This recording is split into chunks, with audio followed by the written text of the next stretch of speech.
اردو ہے جس کا نام ہم ہی جانتے ہیں داغ، سارے جہاں میں دھوم ہماری زباں کی ہے۔ سامعین کرام، میں ہوں آپ کا میزبان قمر زمان، اور ہم اس وقت موجود ہیں ماڈرن ایج کے کتب خانے گوشہ سکون میں، جہاں میں آپ کی ملاقات کراؤں گا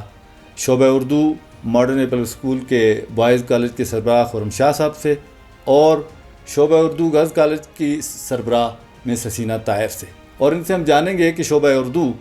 کیا کام کرتا ہے اور کیسے کام کرتا ہے۔ تو میں شعبہ اردو بوائز کالج کے سربراہ خرم شاہ صاحب سے یہ سوال کرنا چاہوں گا کہ شعبہ اردو کا بنیادی تعارف ہمارے ناظرین کے لیے پیش کر دیں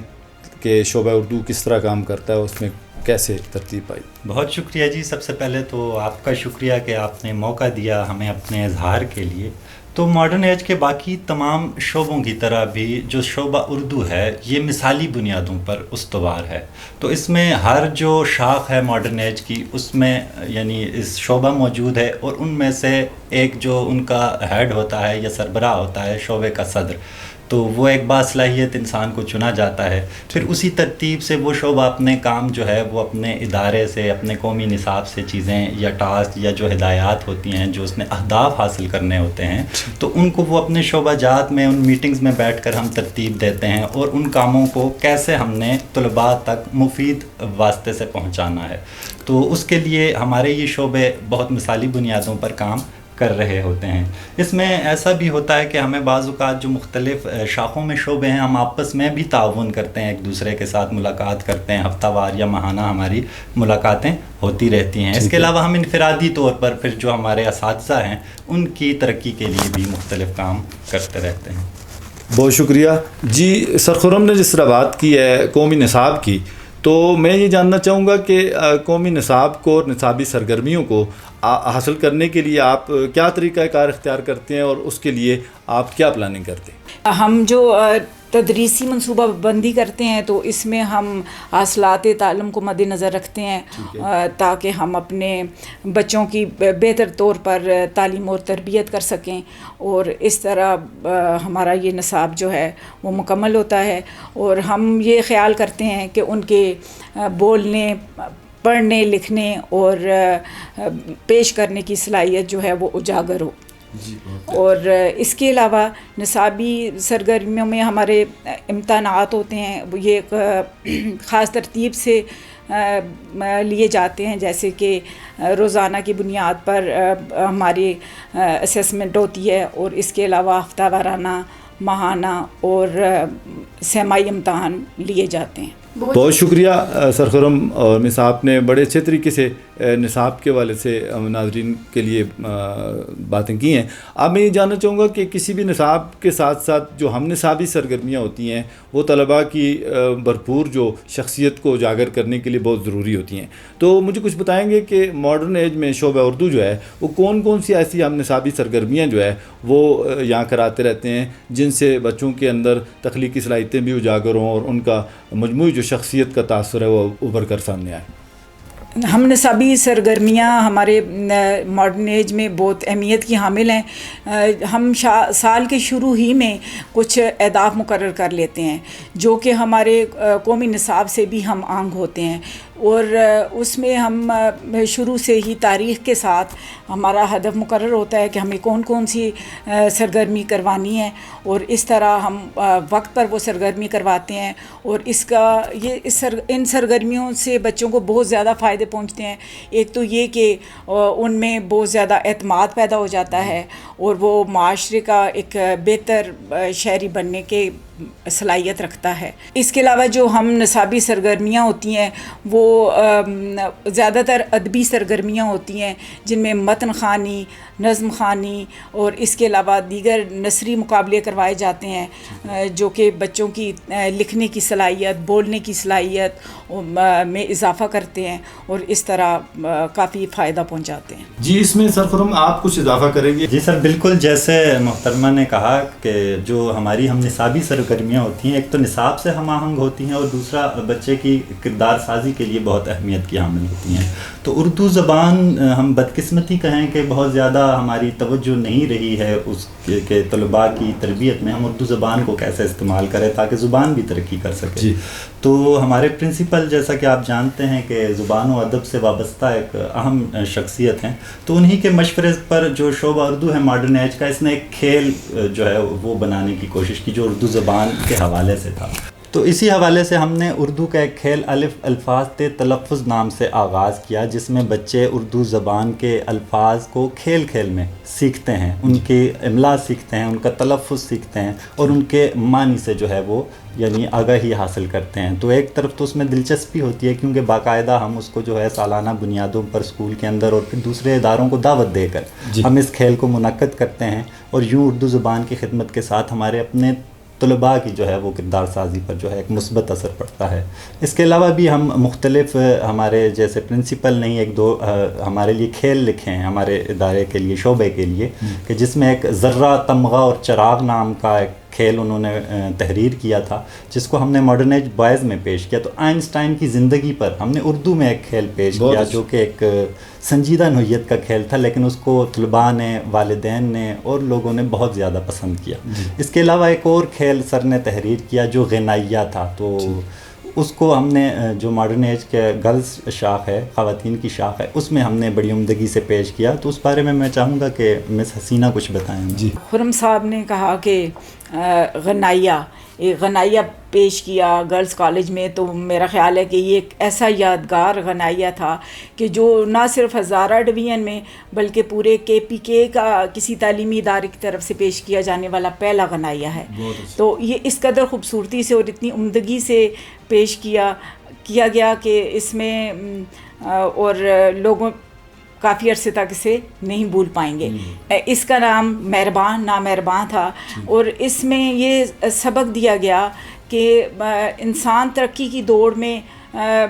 آگے ہی بڑھتا چلا جا رہا ہے اور وہ توازن کو بھول گیا ہے، اور جس کی وجہ سے دنیا میں بہت زیادہ خرابیاں پیدا ہو رہی ہیں، اور ہمارے جو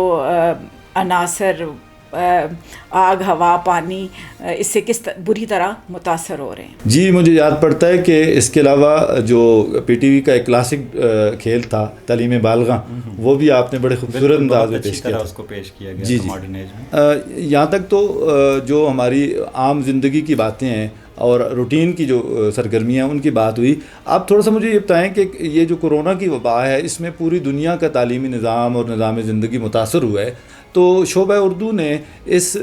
وبا کے دوران اپنے اہداف کو حاصل کرنے کے لیے کیا حکمت عملی اختیار کی ہے، اور کیسے اس اہداف کو کس طرح حاصل کیا، اور جو طلباء کی جو معمول کی سرگرمیاں تھیں ان کو کیسے جاری رکھا ہے؟ جی آپ نے درست کہا، جیسا کہ پوری دنیا کو کرونا نے بہت بری طرح متاثر کیا، زندگی کے ہر شعبہ زندگی کا زوال کا جیسے شکار ہو گیا. تو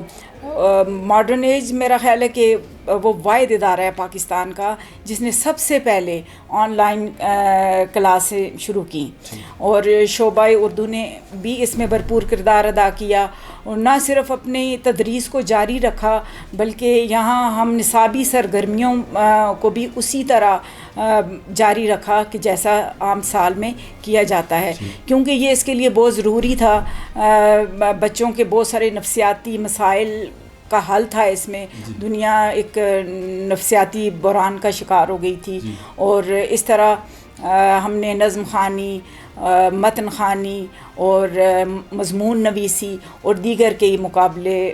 کروائے، جس کا بہت اچھا اور مثبت اثر پیدا ہوا. جی سر خرم، آپ ہمیں یہ بتائیں گے کہ ماڈرن ایج میں جو ادبی سرگرمیاں ہوتی ہیں بعض علم فن کے زیر اہتمام، تو ان سرگرمیوں سے آپ اپنے طلباء کو کیسے مستفید کرتے ہیں اور ان کی تربیت میں اس سے کیسے رہنمائی حاصل کرتے ہیں، اس بارے میں ناظرین کو تھوڑا سا بتائیں. جی بالکل سر قمر، آپ نے جیسے توجہ دلائی ماڈرن نائٹ کی طرف، تو ماڈرن نائٹ ایک ہمارا نمائندہ، ایک مثالیہ کہہ دیں کہ یہ ہماری پہچان ہے. جی. کہ اس ماڈرن نائٹ کے ذریعے ہم جہاں ایک طرف تو طلباء کی جو تخلیقی صلاحیت ہیں ان کو اجاگر کرتے ہیں، دوسری طرف ہم عوام تک بھی اپنا پیغام پہنچاتے ہیں کہ ہم معیاری تعلیم کے لیے کیا اور کیسے کام کر رہے ہیں. تو ماڈرن ایج کی جو ترتیب ہے اس کے لیے تو باقاعدہ ہمارے پاس حکمت عملی موجود ہے. جیسے ماڈرن ایج کے پاس ہر کام کے لیے ایک حکمت عملی موجود ہوتی ہے. تو اس میں شعبہ اردو بوائز کا ہو یا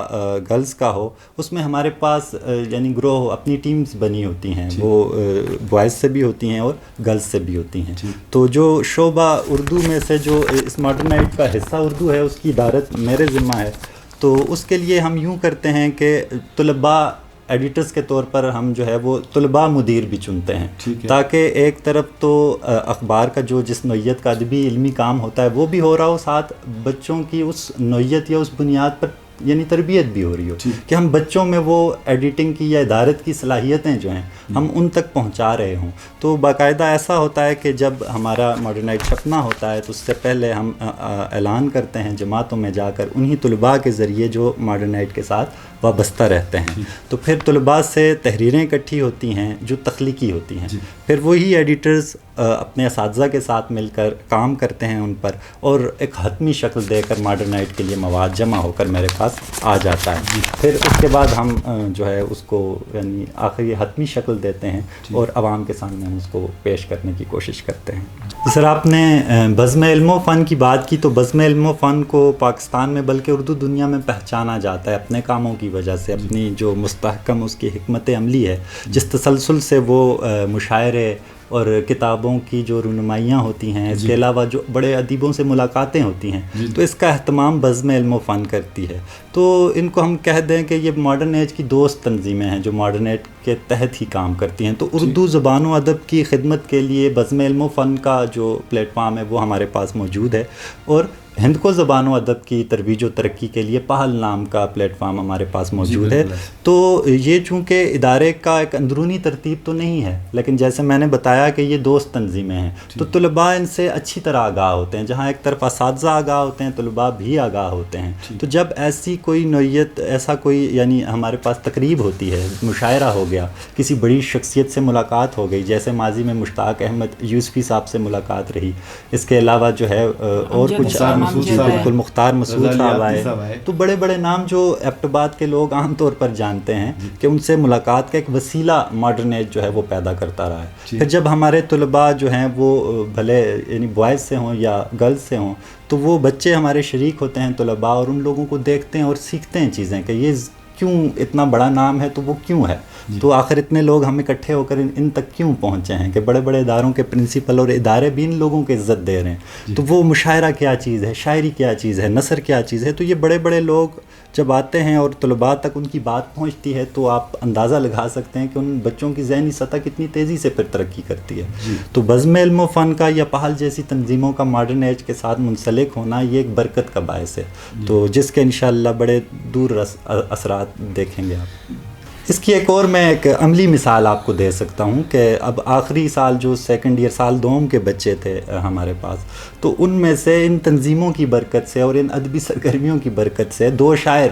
شاعر بچے جو ہے وہ ہمارے سامنے آئے ہیں، اور وہ بڑے معقول اور معیاری اور باوزن شاعر ہیں، اور بات کو وہ سمجھتے بھی ہیں اور اپنے اظہار تک وہ پہنچ چکے ہیں. تو یہ تو صرف شاعری سے میں نے مثالیں دیں. گرلز میں ہمارے پاس جو ہیں وہ بہت اچھی نثر نگار لڑکیاں سامنے آئی ہیں، بچیاں سامنے آئی ہیں جنہوں نے افسانے لکھے ہیں، مضامین لکھے ہیں. تو یہ کام، یہ ترتیب جو ہے وہ ہمیں جتنا فائدہ دیتی ہے تو اس کا شاید اظہار نہ کیا جا سکے. جی، میرا آپ سے آخری سوال یہ ہے کہ آپ نے جو ماضی میں جہاں پہ جو بھی آپ نے اچیومنٹس کی ہیں، اب مستقبل میں آپ کے کیا ارادے ہیں، اور طلباء کی تربیت کے اعتبار سے آپ جو بھی مستقبل کے آپ کے ارادے ہیں ان سے ذرا ناظرین کو آگاہ کریں کہ آپ کے ارادے کیا ہیں اور ان کو حاصل کرنے کے لیے آپ کا کیا لائے عمل ہے. ماڈرن ایج ہمیشہ اپنے اساتذہ کی تربیت اور ترقی کے لیے کوشاں رہتا ہے، اور موجودہ دور کے تقاضوں کے مطابق بھی کئی تربیتی پروگرام ترتیب دینے کا پلان ہے، اور جس کے لیے کمپیوٹر کی تربیت بہت ضروری ہے. جو کہ ہم پہلے سے کافی اساتذہ ہمارے کمپیوٹر کے ماہر ہیں جو اپنے خود ٹائپنگ کرتے ہیں، جو اپنے پیپر خود بناتے ہیں. اس کے علاوہ آن لائن کلاسز کے دوران ہمیں بہت کچھ سیکھنے کو ملا ہے، اور آئندہ بھی ہماری بہت ساری ایسی پلاننگز ہیں کہ جس میں ہم کام کریں گے. جی سر، آپ اس بارے میں کچھ اضافہ کریں گے؟ جی بالکل، تقریباً آپ نے ویسے باتیں تو سنی، لیکن ماڈرن ایج کا جو شعبہ ہے، شعبہ اردو ہے، اس کے ایک ایک کام، اس پر ایک ایک پروگرام ہو سکتا ہے. جیسے آپ کو یہ لائبریری نظر آ رہی ہے، تو ایبٹ آباد کے معروف شاعر سلطان سکون صاحب کے نام پر جو ہے یہ لائبریری کا نام گوشہ سکون رکھا گیا ہے. تو چیزیں تو بہت ساری ہیں بزم علم و فن کے حوالے سے بھی کی، لیکن چونکہ آپ کا سوال اختتامی ہے اور ہم سے مستقبل کے بارے میں پوچھ رہا ہے، تو محترمہ نے اس طرف اشارہ کیا کہ ہم اب ہائبرڈ لرننگ کی طرف جا رہے ہیں. کہ کوئی ایسا سانحہ ہو جائے، کوئی ایسی وبا آ جاتی ہے، تو اس صورت میں ہمارا جو تعلیمی تسلسل ہے وہ اس میں حرج نہ ہے، بچے کا کسی صورت بھی نقصان نہ ہو، اس کی ذہنی صلاحیتیں جو ہے، اس کا جو وقت ہے وہ بہت قیمتی ہے. تو اس چیز کا احساس کرتے ہوئے ہم ماڈرن ایج کو اب اس کا جو تعلیمی ترتیب ہے ایسے ڈھال رہے ہیں کہ تاکہ ایسے کسی بھی سانحے سے ہم نمٹنے کے لیے پہلے سے تیار ہوں. اب کرونا میں تو ہمیں کچھ بھی سمجھ نہیں تھی، یا ہم اس کے لیے شاید تیار نہیں تھے اپنی پوری طرح، لیکن اب ہم یہ کہہ سکتے ہیں کہ ہم اس کے لیے پوری طرح تیار ہیں. تو اس کے لیے اساتذہ کی تربیت کا بندوبست کیا گیا ہے. جیسے کرونا کے فوراً بعد ہم نے واٹس ایپ اور مائکروسافٹ ٹیمز اور ان چیزوں کے ذریعے اپنی جو تعلیمی سلسلہ ہے اس کو چلا دیا تھا، تو جدید بنیادوں پر اب ہم نے مائکروسافٹ کے ایجوکیشن کورسز کرنا شروع کر دیا ہمارے اساتذہ نے. تو اس حوالے سے ہماری یعنی ایک ذہنی سطح بلند ہو رہی ہے کہ ایک ادارہ پورا اساتذہ کو بھی لے کر چل رہا ہے اور طلباء کو بھی لے کر چل رہا ہے. تو مستقبل کے حوالے سے تو ہم تو بہت جوش میں ہیں، پرجوش ہیں کہ ہم نے بہت کچھ اب کرنا ہے. تو کچھ چیزیں راز میں میرے خیال سے رہنے دیتے ہیں. تو ہم نے تو ویسے بھی وہ بات ہے کہ پرورش لوح و قلم کرتے رہیں گے. تو انشاءاللہ آپ مستقبل میں بہت اچھی خبریں ماڈرن ایج کے شعبہ اردو کے حوالے سے سنیں گے. جی ناظرین، آپ نے ماڈرن ایج کے شعبہ اردو کے حوالے سے جانکاری کی. بہت ساری ایسی باتیں جو روٹین میں آپ نہیں جانتے، تو آج آپ نے شعبہ اردو کے دونوں سربراہوں کی زبانی ان باتوں کے بارے میں، ان اہداف کے بارے میں جاننے کی کوشش کی ہم نے کہ جی وہ کیسے حاصل کرتے ہیں، اور مستقبل کے جو خاص طور پہ چیلنجز ہیں ان سے نبرداز ہونے کے لیے جو منصوبہ بندی یہ کر رہے ہیں. آپ نے دیکھا کہ بہت ساری نئی چیزیں زبان و ادب کے حوالے سے انہوں نے کی ہیں. جیسے الف الفاظ تلفظ کا تذکرہ ہوا، تو اس میں پہلے لوکل سطح پہ، اسکول کی سطح پہ ہوا، پھر اس کے بعد ہم نے پورے یعنی اس علاقے کے جتنے بھی سرکاری اور غیر سرکاری اسکول تھے ان میں سے طلباء کو یہاں جمع کیا، اور انہوں نے بڑا حوصلہ افزا اس کا نتیجہ سامنے آیا. تو انشاءاللہ مجھے امید ہے کہ آئندہ بھی شعبہ اردو اسی طرح اپنا فعال کردار ادا کرتا رہے گا، تاکہ بچوں کی جو تخلیقی صلاحیتیں ہیں ان کو اجاگر کیا جائے، اور نصابی سرگرمیوں کے ساتھ ساتھ ہم نصابی سرگرمیوں کے ذریعے ان کی شخصیت کی جو تعمیر ہے وہ ہوتی رہے. آپ کا بہت بہت شکریہ.